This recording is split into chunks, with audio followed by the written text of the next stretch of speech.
देश में जो अनगिनत समस्या है, उस अनगिनत अनगिनत समस्याओं में जो सबसे बड़ी देश की समस्या मैं मानता हूं, वो जनता की मानसिकता और जन जागरण। इस दो बिंदुओं के ऊपर में मेरा अध्ययन है, मैंने देखा है। जमीनी सच्चाई ये है कि भारत की आम जनता या मीडिया ये कहती है कि भारत की जो प्रमुख समस्या है वो बेरोजगारी है, वो अशिक्षा है, वो गिरता हुआ स्वास्थ्य है, अपराध की बढ़ती हुई स्थिति है और बढ़ता हुआ जनसंख्या है, इत्यादि बहुत तरह की बातें वो करते हैं। लेकिन इससे जो बड़ी समस्या है वो मैं मानता हूं कि जनता की मानसिकता ही हमारी सबसे बड़ी समस्या है। वो कैसे, इस बात को मैं ब्रीफ करना चाहता हूं कि लोगों की मानसिकता ये है कि उनकी अगर कोई समस्या है तो आप उनके लिए लड़िए, और वो भी बिना निःशुल्क लड़िए। और यानी कि कोई आदमी अपनी समस्या को लेकर के मुखरी नहीं होना चाहता, और वो ये चाहते हैं, वो एक्सपेक्टेशन आपसे रखते हैं कि आप उनकी समस्या का समाधान केंद्र बन जाओ। तो ये कैसे पॉसिबल है? वो ये चाहते हैं। दूसरी तरफ उनकी मानसिकता क्या होती है कि भगत सिंह बहुत अच्छे आदमी थे, सुभाष चंद्र बोस बहुत अच्छे आदमी थे, लेकिन मैं भगत सिंह नहीं बनूंगा, मेरा बेटा भगत सिंह नहीं बनेगा, मेरा बेटा सुभाष चंद्र बोस नहीं बनेगा, ना मैं बनूंगा, वो पड़ोसी के घर में पैदा हो। यह जो मानसिकता है, स्वार्थपरक राजनीति, स्वार्थपरक मानसिकता, ये हमारे देश के लिए सबसे मतलब घातक सिद्ध हो रहा है। और ये जो दूषित मानसिकता है, इससे हमारा प्रोग्रेस, इससे हमारा जो डेवलपमेंट है वो बाधित हो रहा है, इससे हमारा इंपावरमेंट जो है बाधित हो रहा है। तो इसके लिए अब हमने ये सोचना शुरू किया कि आखिर ये हो कैसे। तो इसके लिए सबसे पहले यह है कि सच्चाई को सामने लाना पड़ेगा। सच्चाई किस चीज का? देश की पॉलिसी, देश की सारे भारत सरकार के तमाम मंत्रालयों की जो पॉलिसी बनाने वाला जो डिपार्टमेंट है वो है प्लानिंग कमीशन, और प्लानिंग कमीशन ही सारे मंत्रालय का पॉलिसी तैयार करता है। जब प्लानिंग कमीशन के ही नियत में खोट होगा तो फिर सभी की समस्या यथावत रहेगी, ये मेरा अपना मानना है। और इस बात को मैं अपनी एक बात से मात्र प्रूफ करना चाहता हूं। मैंने प्लानिंग कमीशन में एक आरटीआई लगाई थी, विगत 10 साल हो गए लगभग, और वो था गरीबी रेखा। मैंने गरीबी रेखा पर 26 क्वेश्चन पूछे थे। उस 26 क्वेश्चन के एवज में प्लानिंग कमीशन ने मुझे मात्र 4 क्वेश्चन का आंसर दिया और 22 क्वेश्चन में हाथ खड़े कर दिए कि इसके लिए आपको योजना आयोग की वेबसाइट का अध्ययन करना पड़ेगा, योजना पत्रिका का अध्ययन करना पड़ेगा। What is nonsense? आप बताइए, मैं आपसे सूचना का अधिकार कानून के तहत जानकारी मांग रहा हूं, और उसका डायरेक्टर प्लानिंग कमीशन का जो रिटायर्ड ब्यूरोक्रेट्स होते हैं और वो 2-2 लाख 3-3 लाख रुपए सैलरी पर मंथ का लेते हैं, क्या वो हमारे देश के लिए, हमारे ब्यूरोक्रेटिक सिस्टम में, इस लोकतंत्र में बोझ नहीं है हमारे देश के लिए? उनके कथनानुसार 32 रुपया मात्र एक व्यक्ति को उन्होंने निर्धारित किया हुआ है। 32 रुपया से नीचे जो कमाने वाला है वही गरीब है। मैंने उनसे एक ही बात कहा, मैं सीधे गया उनके चैम्बर में और उनसे मैंने पूछा कि मैं आपको मौका देता हूं, आप मुझे 32 रुपया में अपना मेंटेनेंस करके दिखाइए। एक दिन दिल्ली का आप मुझे 32 रुपया में मेंटेनेंस करके दिखाइए, कैसे करेंगे? 32 रुपया में तो भाई साहब खाली नाश्ता हो सकता है, वो भी मामूली जो फुटपाथ की जो दुकान है उसका जो नाश्ता है वही एक टाइम में जो आप सुबह में खाएंगे मुंह धोने के बाद, वही 32 से 40 रुपए का हो जाएगा। आप पूरे दिन भर में जो है खाना कैसे 32 रुपए में हो पाएगा, मुझे बता दीजिए आप। तो सबसे पहले आपको ये जो गरीबी रेखा का जो मूल्यांकन जो आपने किया है, जिससे सारी पॉलिसी कनेक्टेड है, बीपीएल कार्ड, एपीएल कार्ड, इसका निर्धारण तो उसी गरीबी रेखा के आधार पे है। तो सबसे बड़ा जो करप्शन कर रहा है वो भारत सरकार कर रही है, भारत सरकार की वो पॉलिसी कर रही है, और वो भारत सरकार की पॉलिसी से मेरा मतलब है प्लानिंग कमीशन कर रही है। तो सबसे बड़ा ये अपराध है, इस अपराध को खत्म किया जाना जरूरी है, और भारत की आम जनता जानती ही नहीं इस चीज के बारे में। तो इस चीज के ऊपर में मेरा डिबेट हुआ, तो मैंने कहा कि भाई ये नहीं चलेगा। और आपको ये सपने में आया था क्या कि ये गरीबी रेखा क्या है और इसका निर्धारण आप कैसे करेंगे? आपने किस क्राइटेरिया का पालन करते हुए, कैसे सपने में आया, कैसे दिमाग में आया, किस ब्यूरोक्रेट के पास आया, किसकी अनुशंसा से आया, सबका जवाब आपको देना पड़ेगा। मैं कहा आप कौन है? मैंने कहा कि मैं इस भारत का स्वतंत्र देश का स्वतंत्र नागरिक हूं, और यह हमारा फंडामेंटल राइट है कि आप जो पॉलिसी बनाए हैं उसकी पूरी ट्रांसपेरेंसी होगी, और आपको ट्रांसपेरेंसी के साथ जवाब देना पड़ेगा। नहीं देंगे तो आप समझ लीजिए मैं वो आदमी हूं कि मेरी सीधी सी अपनी मानसिकता है, होगा वही जो हम चाहेंगे, करना उनको है जो कुर्सियों पे बैठे हुए हैं। मैं आपकी गद्दी छीन लूंगा और आपकी गद्दी से मैं हटाना जानता हूं, इसके लिए मैं कैंपेन कर सकता हूं। कुल मिलाकर के सर मैं तो एक एग्जाम्पल बताया हूं। दूसरा मैं एग्जाम्पल और बताना चाहता हूं। हमारे दिल्ली में एक आईपीएस अधिकारी थे जो दिल्ली के पुलिस कमिश्नर थे, उनका नाम था वाईएस डडवाल। उनकी समयावधि में दिल्ली पुलिस पर मैंने एक आरटीआई लगाई थी और मैंने पूछा था कि आपके जो दिल्ली पुलिस में जो करप्ट ऑफिसर जो पकड़े जाते हैं उनका आप क्या करते हो, उनको पकड़ने के बाद आप क्या करते हो। उन्होंने, दिल्ली पुलिस ने मुझे जवाब दिया कि उनको हम राष्ट्रपति भवन में हम भेज देते हैं। मैंने पूछा कि आप राष्ट्रपति भवन में क्यों भेजते हैं, तो उन्होंने कहा कि भाई वहां कमाई के कोई चांसेस नहीं है। ये लिखित में जवाब है मेरे पास। जब ये जवाब आया मैंने तुरंत जो है उसको क्या कहते हैं, जवाब मीडिया को मैंने शेयर किया, हिंदुस्तान टाइम्स को। हिंदुस्तान टाइम्स में वो कवर पेज पे वो स्टोरी छपी और वो स्टोरी छपने के बाद बवंडर हो गया। दूसरे दिन ही होम मिनिस्ट्री ने वाईएस डडवाल का जो एक्सटेंशन था वो रद्द कर दिया, यानी इनको सीधे बुला लिया गया कि आप हटिए पद से। तो सवाल ये उठता है, इशू ये था कि हमारे भारत के दो प्रधानमंत्री की हत्या हुई, राजीव गांधी और इंदिरा गांधी, और उनको उनके विश्वास पात्रों ने ही मारा, विश्वास की हत्या हुई एक तरह से। तो ऐसी स्थिति में जो आदमी 1000 रुपए के लिए, 2000 रुपए के लिए, 3000 रुपए के लिए अपना ईमान बेच दिया, उस आदमी से हम कैसे एक्सपेक्टेशन कर रहे हैं कि वो आदमी राष्ट्रपति की सुरक्षा में न्याय कर पाएगा। तो इसलिए मैंने काउंटरिंग की, मैंने जो मुद्दे उठाए उस मुद्दे पर गृह मंत्रालय ने तुरंत एक्शन लिया। सवाल ये उठता है कि आज देश में इश्यूज के ऊपर में बोलने वाले लोग क्यों नहीं है, मुखर लोग क्यों नहीं होते, लोग क्यों उसके ऊपर में। फर्स्ट ऑफ ऑल मेरा अपना मानना है कि we should be a complainer. हमें सबसे पहले एक जो है ना शिकायतकर्ता बनना चाहिए। आपको जिस किसी भी विभाग से शिकायत है तो सबसे पहले उस शिकायत को आप अपने तरीके से, अपनी भाषा में, हिंदी हो अंग्रेजी हो, जो जैसे हुआ उस अनुक्रम के हिसाब से आप उसको या तो अपनी हैंडराइटिंग में अच्छी अगर हैंडराइटिंग है तो, और या नहीं तो टाइप करके उसको तैयार कीजिए और जो संबंधित विभाग है उसको भेजिए। पहला काम तो ये करना चाहिए आदमी को।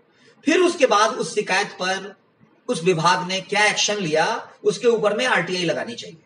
दैट इज द प्रोसेस और मैं यही कर रहा हूं। मैंने अपना एक टारगेट बनाया है 1 महीना में 100 आरटीआई फाइल करने का, क्योंकि मैं आरटीआई को एक ब्रह्मास्त्र मानता हूं और यह आम जनता का एक अधिकार है। भारत के जितने भी कानून है, चाहे सीआरपीसी हो या आईपीसी होगा पावरफुल, मैं मानता हूं, लेकिन वह जनता के लिए नहीं है। मेरा जो अपना मानना है, मेरा मानना यह है कि ये सारे के सारे जो है ना पुलिस के लिए है, हमारी भारतीय न्याय व्यवस्था में जज के लिए है और न्याय व्यवस्था में वकील के लिए है। इन तीनों के लिए है सीआरपीसी और आईपीसी। लेकिन जनता का एकमात्र कानून है और वो है राइट टू इंफॉर्मेशन एक्ट, सूचना का अधिकार, जिसमें मात्र 10 रुपए में, और वो उसकी खासियत यह है कि वो टाइम बाउंडेड है। 1 महीना के अंदर में किसी भी विभाग से उस विषय से संबंधित जानकारी प्राप्त की जा सकती है। तो इस तरह से यह एक ऐसा सरल कानून है कि मात्र 10 रुपए में ही आपको इंसाफ मिलने की उम्मीद है। और इसकी खासियत यह है कि जवाब तो बाद में आता है, पहले ही वो विभाग जो है ना वो सद्दम हो जाता है और वो अलर्ट हो जाता है और आपको न्याय मिल जाता है। और यहां तक कि मैंने देखा है कि कई सारे डिपार्टमेंट में वो अधिकारी जो है सो फोन भी करते हैं, चाय के लिए भी आमंत्रित करते हैं, कहते हैं भाई साहब आपने इसके लिए कष्ट क्यों किया, आपने आरटीआई क्यों लगाया, ये लीजिए आपका काम मैं कर देता हूं। जैसे लगता है कि मेरे ऊपर बहुत बड़ी कृपा कर रहा है। तो ये आरटीआई का कमाल है। भारत का कोई कानून इस दिशा में जनता को त्वरित न्याय नहीं दिला सकता। ये मेरा अपना अनुभव है और आज देश की आवश्यकता है त्वरित न्याय, सस्ता न्याय। तो जनता ये चाहती है। आज देखिए कि कोई भी मामले 20-20 साल 30-30 साल तक पेंडिंग लगे हुए हैं, पड़े हुए हैं कोर्ट में, इतनी सारी केसेस पड़े हुए हैं, कहीं जज नहीं है। तो इन कारणों से जो हमारी भारतीय न्याय व्यवस्था है उसमें जजों का पर्याप्त मात्रा में अपॉइंटमेंट नहीं होने के कारण जो है न्याय व्यवस्था में देरी होती है। और न्याय व्यवस्था में देरी होना, अगर समय पर आपको न्याय नहीं मिलता है तो ये न्याय नहीं अन्याय है, ये न्याय नहीं अन्याय है। तो जब आरटीआई एक्ट में टाइम बाउंडेड हो सकता है तो हमारा सीआरपीसी और आईपीसी ये जो कानून है और बाकी जो इतने मोटे मोटे संविधान है, ये टाइम बाउंडेड क्यों नहीं है? That is the important question. तो इसलिए अब हमें ये पता चला, हमारी पहली मुलाकात हुई आईपीएस अधिकारी मैथिली शरण गुप्त जी से। तो मुझे लगा कि जिस चीज का हम सपना देख रहे थे, जो हमारा ड्रीम था, जो हम न्याय की आशा करते थे, वो न्याय की आशा के लिए जो इन्होंने मतलब मैकेनिज्म, आरटीआई की जो आरटीआई कहते हैं, एफआईआर की जो मैकेनिज्म है, उसको डेवलप करने का और उसको पब्लिक फ्रेंडली बनाने का, त्वरित न्याय दिलाने के लिए एफआईआर का जो सिस्टम है, उस मैकेनिज्म पर काम तो वास्तव में आईपीएस अधिकारी मैथिली शरण गुप्त जी ने किया है। हम तो गदगद हो गए और फिर इनका स्पीच सुनने के बाद, प्रेजेंटेशन सुनने के बाद मैंने ये तय किया कि इस दिशा में मेरे शरीर से, मेरे मन से, मेरे बुद्धि से, मेरी नेटवर्किंग से जितना मैक्सिमम सहयोग हो सकता है वो मैं करूंगा। ये जीवन जो है नश्वर है। मैं 49 इयर्स का हूं और 50वें साल में 10 अप्रैल को एंट्री कर रहा हूं। आम भाषा में देखा जाए तो अब 100 वर्ष की आयु कोई पूरा नहीं करता। 70 साल एवरेज भारत की जनता का आयु है। अगर मैं 70 साल का हूं तो 50 साल तो गुजर गए, अब मेरे पास 20 साल है। लेकिन मैं इस 20 वर्ष को 200 वर्ष का मानता हूं और इस 20 वर्ष में मैं 200 वर्षों का काम करना चाहता हूं। और इसके लिए मेरा जो अपना सोच है वो ये है कि अगर हीरो होंडा मोटरसाइकिल 40 मीटर प्रति घंटा के रफ्तार से चल रही है, तो मैं इस दिमाग से सोचता हूं कि इसकी मैकेनिज्म में हम क्या परिवर्तन ऐसा करें कि इसकी जो स्पीड है बढ़ करके, इनहांस होकर के 80 किलोमीटर प्रति आवर के हिसाब से कैसे हो। तो मैं एक आईटी कंपनी में मीडिया मैनेजर था, तो हमारे बॉस कहते थे, mister A K Jha, Bhopal Infoline private limited company के वो डायरेक्टर थे। तो वो मैं कंटेंट राइटर था उनकी कंपनी में। तो मेरा काम था किसी भी विषय को का कंटेंट राइटिंग करना और किसी भी विषय को विस्तार देना और विस्तार के विषय को सॉर्ट करना। इसी क्रम में लिंक और सबलिंक, वेबसाइट की भाषा में जिसको लिंक कहते हैं और सबलिंक कहते हैं। लिंक पर क्लिक कीजिएगा तो सबलिंक खुलेगा, फिर सबलिंक को खोलने पर तब वो कंटेंट दिखाई देता है, विषय वस्तु समझ में आती है। तो इस तरह से मेरा काम हो रहा है। मैं इतना खाली जानता हूं कि देश की जो मौलिक समस्या है, कोई भी विवाद जो होता है तो आदमी पुलिस के पास जाता है और पुलिस के पास इसलिए जाता है कि मुझे न्याय मिलेगा। मुझे पुलिस मात्र ट्रांसफरिंग अथॉरिटी है, वो कोई आपको अधिकार नहीं दिलाती, वो कोई न्याय नहीं करती।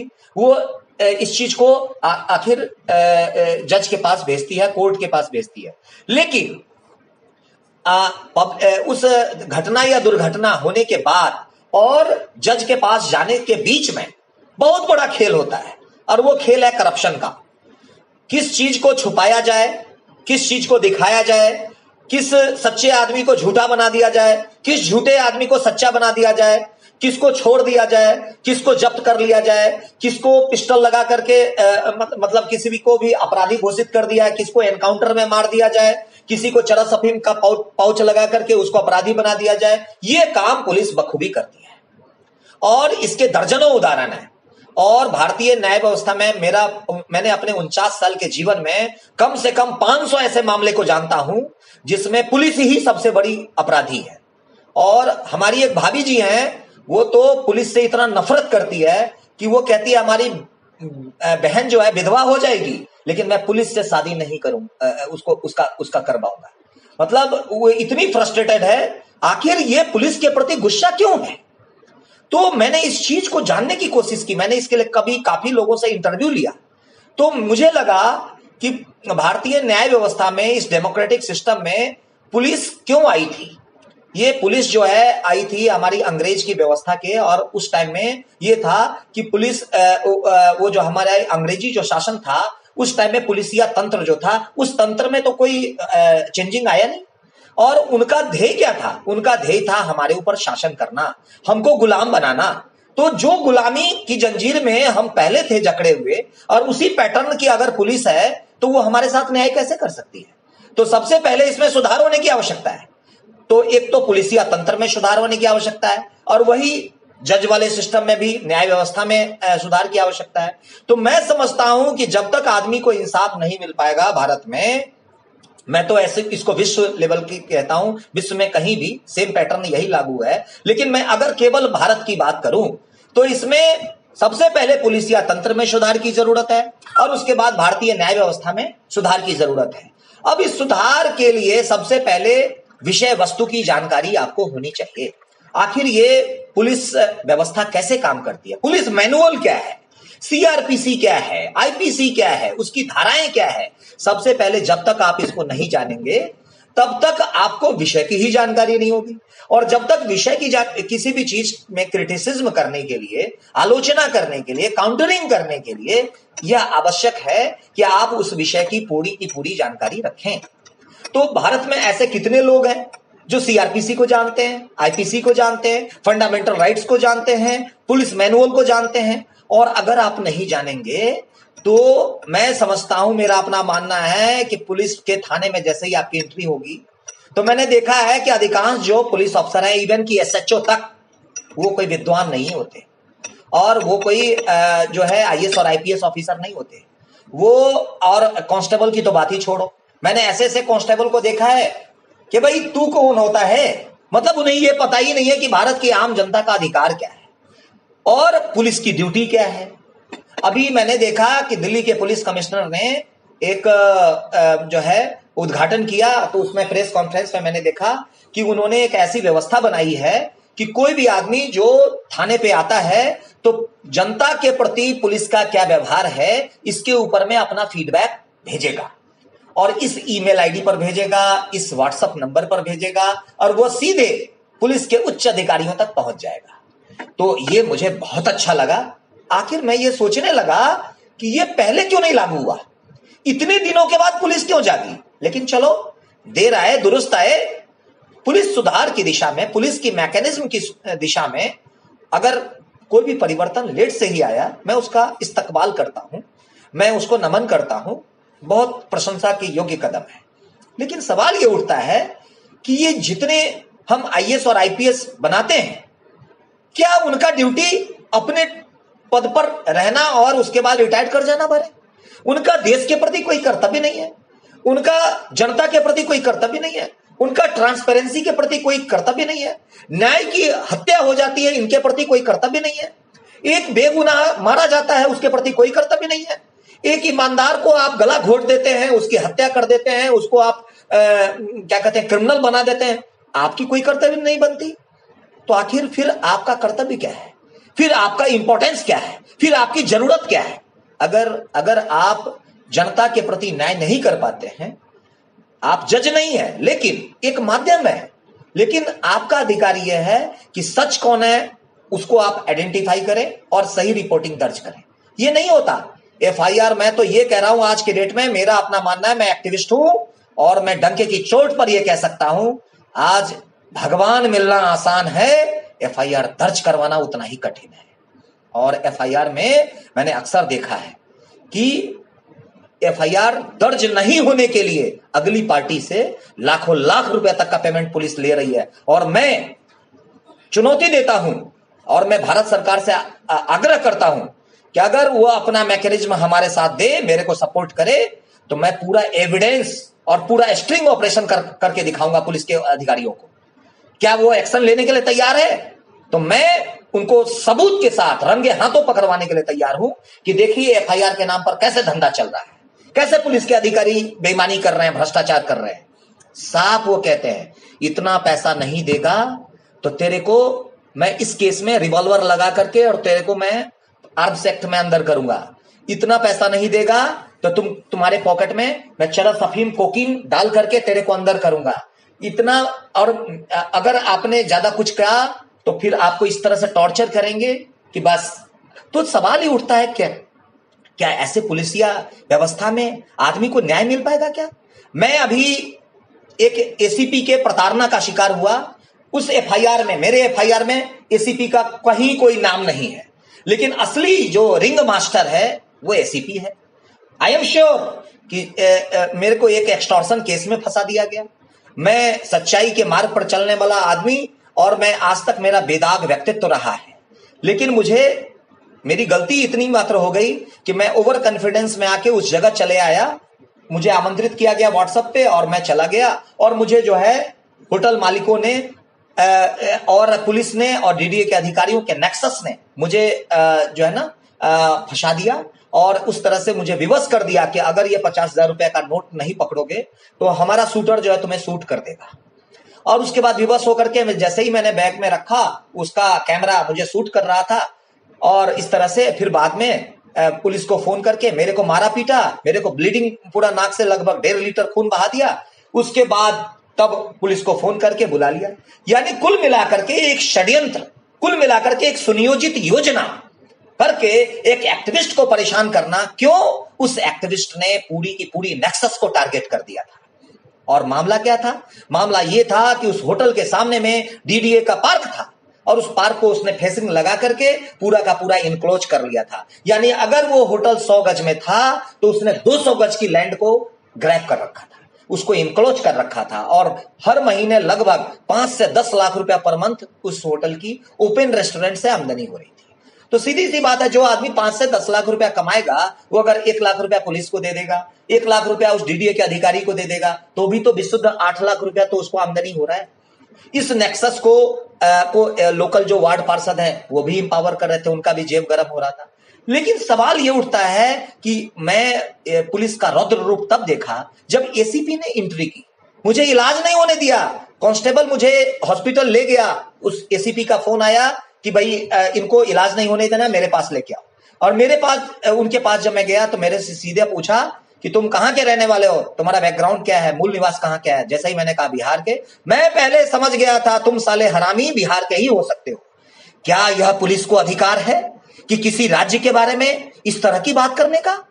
यह भारत की एकता और अखंडता के लिए घनघोर अपराध उन्होंने किया है, और इस तरह से जो सारे स्टेट के बीच में वैमनस्यता की भावना बढ़ेगी, और यह देशद्रोह नहीं तो और क्या है। इसलिए मैंने तय किया है कि ऐसे पुलिस अधिकारी के खिलाफ मैं, जब तक मेरे शरीर में खून है, मैं पीछे नहीं हटूंगा, और ऐसे पुलिस को भी एक्सपोज करूंगा मैं। और उनके लिए मैंने सोच रखा है। अभी मैं 21 तारीख के मेरे साथ दुर्घटना, 21 फरवरी को मेरे साथ दुर्घटना घटी दिल्ली के सादरा इलाके में, आनंद विहार थाने के अंतर्गत में, और कड़कड़डुमा कोर्ट में मेरा मामला है। 182 FIR नंबर है, 182/22, और इस तरह से 384 सेक्शन यानी वसूली के सेक्शन के अंतर्गत में मेरे ऊपर मुकदमा चलाया गया है। अभी पुलिस ने जो है चार्जशीट फाइल नहीं की है, लेकिन अब मैंने तय कर लिया है, हर जोर जुल्म के टक्कर में संघर्ष हमारा नारा है, और जब नाव जल में छोड़ दी तो धार क्या मझधार क्या। जिंदा रहने के लिए कौन आया है? कौन ऐसा व्यक्ति है जो अमर है? अगर हमारे शरीर में जान है, अगर मैं देश के लिए, समाज के लिए सोच रहा हूं, चिंतन कर रहा हूं, कॉमन कॉज के लिए काम कर रहा हूं, तो समाज की जो ब्लेसिंग्स है वो हमारी सुरक्षा करेगी। हमारा जो स्पिरिचुअल पावर है वो हमारी सुरक्षा करेगी। मुझे बम, पिस्तौल, रिवॉल्वर का कोई भी ऐसा चीज नहीं बना जो हमारे शरीर को भेद सके, इसलिए कि मैं सत्य की रक्षा के लिए, धर्म की रक्षा के लिए कार्य कर रहा हूं। और धर्म क्या है? मानव सेवा। धर्म क्या है? हमारे देश की सुरक्षा। धर्म क्या है? सत्य और न्याय की जीत। ये है धर्म। मैं हिंदू, मुस्लिम, ईसाई इसको धर्म नहीं मानता। मेरा अपना मानना है कि मानवता की रक्षा, देश की सुरक्षा, नारी की सुरक्षा, पर्यावरण की सुरक्षा, जल, जंगल, जमीन, जन और जानवर की सुरक्षा ही सबसे बड़ी देश सेवा है। वही हमारा मानव धर्म है, और इसकी सुरक्षा के लिए अगर मेरा जीवन भी अगर कुर्बान हो जाता है तो मुझे तो फक्र होगा। आगे आने वाले जनरेशन की नजर में तो कम से कम ये होगा कि गोपाल प्रसाद कुछ करके मरा है। हमारी जो आज जो हम भगत सिंह का नाम, चंद्रशेखर आजाद का नाम, सुभाष चंद्र बोस का नाम लेते हैं, क्यों लेते हैं? इसलिए कि उनके कृतित्व से, उनके व्यक्तित्व से आज हम आजाद हैं। नहीं तो हमारी जो ये नस्लें थी ये गुलाम थी, और हम गुलामी में जी रहे थे। लेकिन मेरा यहीं पर मानना है, ये मेरा अपना चिंतन है कि वास्तव में हमें आजादी नहीं मिली है। हम अंग्रेजों की आजादी से तो मुक्त हो गए हैं, लेकिन इस गुलाम मानसिकता वाला लोगों के आज भी गुलाम है। और ये डफर्ड सिस्टम जो हमारी एजुकेशन सिस्टम है वो मुझे डफर बना रही है। हमें झूठा इतिहास पढ़ाया जा रहा है, हमें झूठा सिलेबस पढ़ाया जा रहा है, और झूठे सिलेबस को पढ़ करके हम डफर ही बन रहे हैं, डब्बे बन रहे हैं, और कुछ नहीं कर रहे हैं। राष्ट्र के प्रति हमारी क्या भावना होनी चाहिए, क्या कर्तव्य होना चाहिए। आज कर्तव्य पर कोई चर्चा नहीं है। सारे लोग अपने अधिकार की बात कर रहे हैं, सारे लोग, हर लोग अपने सैलरी बढ़ाने की बात कर रहे हैं, लेकिन उनकी ड्यूटी कितनी है? क्या वो उनकी जो ड्यूटी है उस ड्यूटी का निर्वहन करते हैं क्या? तो पता चलेगा कुछ नहीं, उस पर कोई चर्चा नहीं, उस पर पार्लियामेंट में चर्चा नहीं, ड्यूटीज पर चर्चा ही नहीं होती, सारी की सारी चर्चा अधिकार पे होती है। तो मेरा अपना मानना है, मैं देश की जनता से इस क्राइम फ्री भारत के इस प्लेटफॉर्म के माध्यम से मैं देश के प्रति आह्वान करता हूं, खास करके युवा शक्तियों से, नारी शक्तियों से मेरी बहुत उम्मीदें हैं। और चूंकि ऊर्जा का केंद्र जो है वास्तव में ये युवा शक्तियां और ये नारी शक्तियां हैं। एक नारी की इतनी शक्ति है कि वो पूरी परिवार के अंदर में वाइब्रेशन पैदा कर सकती है। अगर एक नारी सशक्त होती है, एक नारी अगर जागृत होती है, एक नारी अगर ऊर्जावान बनती है, तो उनके बच्चे, उनका पति, उनका भाई, उनके माता, उनके पिता, ये सारे के, यानी नारी जो है न्यूक्लियस पॉइंट है। तो इस तरह से, उसी तरह से युवा शक्ति है, युवा शक्ति के जो फ्रेंड सर्किल है, एक युवा को अगर हम प्रशिक्षित करते हैं तो वो अपने तमाम इष्ट मित्रों और भाई बंधुओं को जागृत करता है। वास्तव में जो बुजुर्ग हैं उनकी मानसिकता, मैं बुजुर्गों का बड़ा सम्मान करता हूं, लेकिन मैं उनकी मानसिकता से सहमत नहीं हूं। बुजुर्ग लोग ये कहते हैं मैंने अपनी सारी जिंदगी गुजार दी, हम कुछ नहीं कर पाए, तो तुम क्या कर लोगे। यह जो मानसिकता है यह हमारे देश के लिए बहुत घातक है। तो इसलिए मैं उनको वरण करता हूं, उनके कारण ही हम वृक्ष की भांति हैं वो, उनसे हम छांव ले रहे हैं, उनसे हमने संस्कार सीखा है, उन्होंने हमारा परिवार का भरण पोषण किया है, लेकिन इसके बावजूद मैं उनकी इस मानसिकता से सहमत नहीं हूं। तो विशेष रूप से हमारी उम्मीदें युवा शक्तियों से है और नारी शक्तियों से है। और मैं ये चाहता हूं कि बदलाव लाने के लिए सबसे पहले सिलेबस के पैटर्न को बदलना पड़ेगा। वास्तव में चिंतकों का चिंतन इस बात पर होना चाहिए। ऐसा है कि गोपाल प्रसाद जी, आप सभी ठेकेदारी ले लेना चाह रहे हो, यही समस्या की जड़ है। आप ठेकेदारी से बाहर निकलिए। आपकी शक्ति, आपकी सोच बहुत सीमित है। आप एक बहुत छोटे प्राणी हैं। आप कुछ भी करने की स्थिति में नहीं हैं, और आप इतने जोर से चिल्ला रहे हैं, इसलिए चिल्ला रहे हैं कि अभी ये लोग अभी आपको अपना अच्छा शत्रु नहीं माना है, नहीं तो आपके खिलाफ 2-4 से 10 मुकदमे और हो जाएंगे। आपके जितने भी जो है शरीर की हड्डियां दिख रही है ना, इस पे कंपाउंड फ्रैक्चर होंगे ना, तो आप रॉड डाल के भी उसको जो है ना अपना वो नहीं कर पाएंगे। आप चलने के लिए मोहताज हो जाएंगे। आपकी जो एक गर्जना है ना, ये अंदर घुस जाएगी। आप मेरी बात ध्यान से सुनिए। ये आसुरी शक्तियां हैं।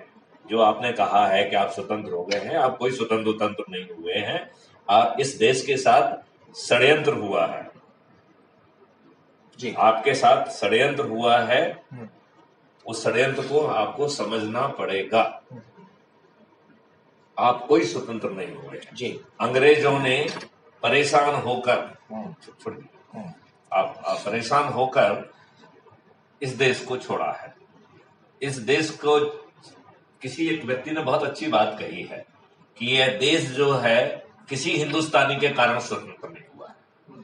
तो मेरा दिमाग थोड़ी देर के लिए घूम गया, क्योंकि उस समय तक मेरा ऐसा मानना था कि शायद सुभाष चंद्र बोस, आजाद हिंद फौज और जो नेवी और बाकी तरह युवाओं में जो बगावत की स्थिति बन रही थी वो जिम्मेदार है।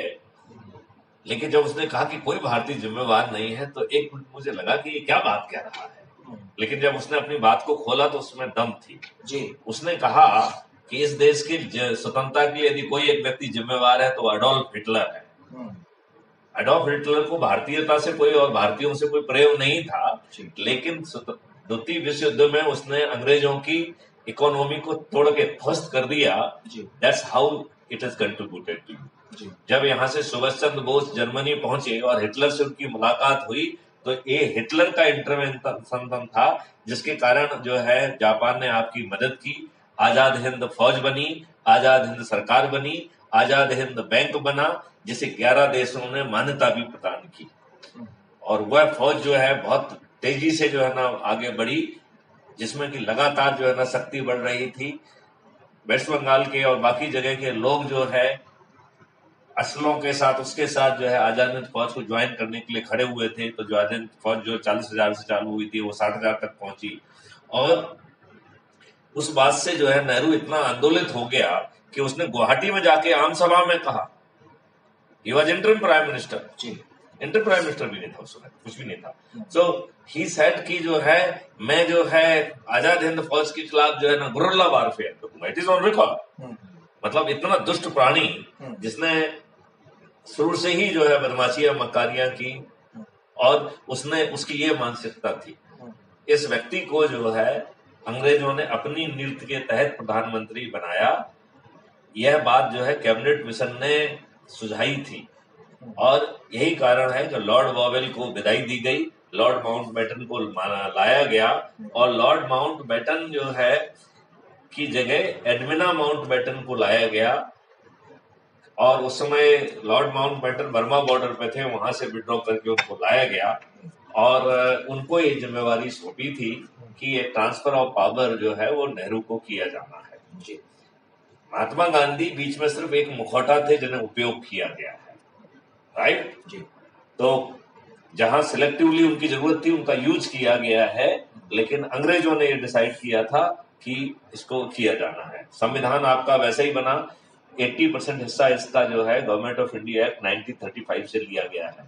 अंग्रेजों ने ये एक्ट आपके ऊपर शासन करने के लिए बनाया था, आपका जो है विकास और आपको स्वतंत्रता देने के लिए नहीं बनाया था, नंबर 1। नंबर 2, अंग्रेजों के जितने भी काले कानून हैं, वो काले कानून जो है जिनके माध्यम से आपको अपमानित करते थे, शोषित करते थे, आपको गुलाम साबित करते थे, आपको जेल में भरते थे, आपको जो है ना अन्याय का ढकोसला करते हुए आपको फांसी पे चढ़ा देते थे। और अभी देखिए आप सरदार भगत सिंह की अभी आप बात कर रहे थे, सरदार भगत सिंह जो है उन्होंने एक स्मोक बम असेंबली में फेंका था। स्मोक बम से कोई व्यक्ति मर नहीं सकता है, it was not capable of killing anybody. ये बात उन्होंने अपने स्टेटमेंट में उसी समय कही थी कि उन्होंने जो है यह बम किसी को मारने की नियत से, वैसे कैपेबल ही नहीं था, वो नहीं फेंका है, वो देश का ध्यान आकर्षित करना चाहते थे, वो किसी से माफी नहीं मांगेंगे। ये 3 उसके कंटेंट थे, राइट जी।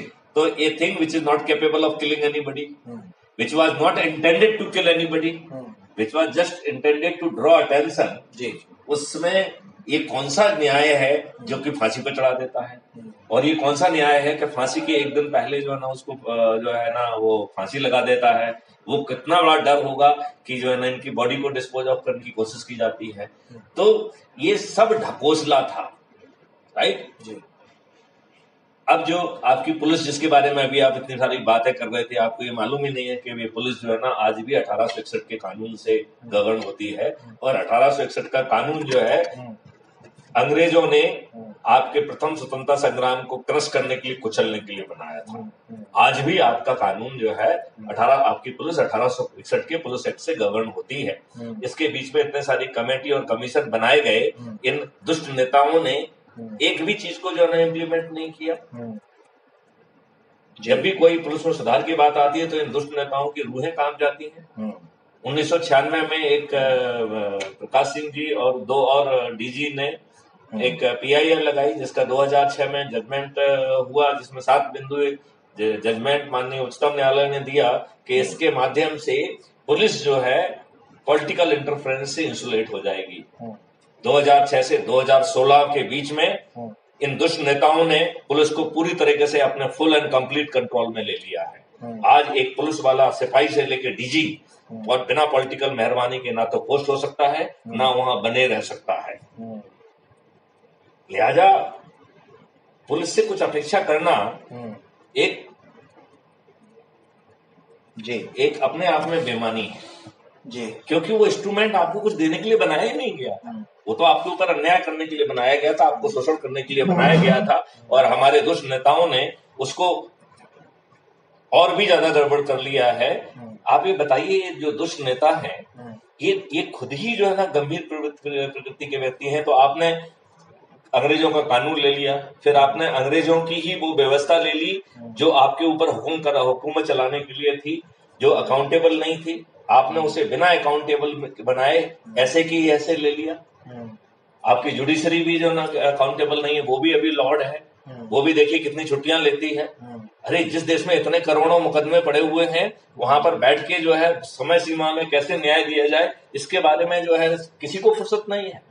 न्याय एक ढकोसला बन के रह गया है। हालांकि तमाम जो है ना सीमाओं के बावजूद भी हमारी जुडिशरी ने बहुत अच्छा काम किया है और बहुत सारे लैंडमार्क जजमेंट दिए हैं जिसके लिए वो बधाई के पात्र हैं। लेकिन एक बात अपन को मानना पड़ेगी कि इवन जुडिशरी का जो जन्म है वो राजनीतिक कृपा पे आश्रित है। राजनीतिक कृपा पर आश्रित किसी सिस्टम से जितना वो कर पा रहा है उसके लिए भी वो जो है ना सलूट करने किया जाना चाहिए। अब सवाल उठता है कि ये जो व्यवस्था है इस व्यवस्था को एज इट इज अडॉप्ट किया गया, फिर एक पीपल रिप्रेजेंटेटिव एक्ट बनाया गया जिसमें पॉलिटिकल पार्टी जो ना ले आए हैं और पॉलिटिकल पार्टी जो है उसमें कोई अकाउंटेबिलिटी नहीं रखी, उसमें कोई इंटरनल डेमोक्रेसी नहीं रखी, उसमें कोई जो है ना सीमाएं नहीं रखी, उसमें कोई कृत्य नहीं डिफाइन किया गया कि इनका आपराधिक कृत्य क्या होगा। तो आज जो है ना उनका जो दिल आता है वो करता है। आज जो है सिस्टम इतना खराब हो गया है कि पहले जो है अपराधियों को बाहर से यूज करते थे। तो जो डेमोक्रेट है माननीय नेहरू जी, ये देखिए कि उनके समय में चुनाव कैसे हुआ करते थे। गैंग चलती थी जो पोलिंग बूथ को कैप्चर करती थी, दूसरे गुंडों की गैंग चलती थी, जो लोग उनके फेवरेबल नहीं हुआ करते थे वो लठैत जो है ना उनको वोट आने देते थे। ये थी डेमोक्रेसी। आपकी हिस्ट्री बदल दी गई, आताताइयों के नाम पर जो है आपके रोड और उनके नाम रख दिए गए। तो आप किस न्याय की बात कर रहे हैं? यहाँ कोई न्याय व्याय नहीं है, समझ गए। और ब्यूरोक्रेसी और नेताओं ने आपस में घुल मिल गए हैं, they are hand in glove. तो आप किसी के न्याय की बातें कर रहे हैं? ये न्याय सिर्फ ढकोसला है। लिहाजा ये पूरी व्यवस्था आसुरी शक्ति हो गई है। और मिस्टर गोपाल प्रसाद जी, आप जो है भ्रम में हैं। आसुरी शक्ति से भिड़ोगे ना तो नष्ट कर दिए जाओगे। आपकी बॉडी में इतने कंपाउंड फ्रैक्चर किए जाएंगे ना कि लोहे की रॉड भी नहीं गिर पाएगी। इस बात को जितना अच्छे ढंग से आप समझ लेंगे वो आपके लिए बेहतर होगा।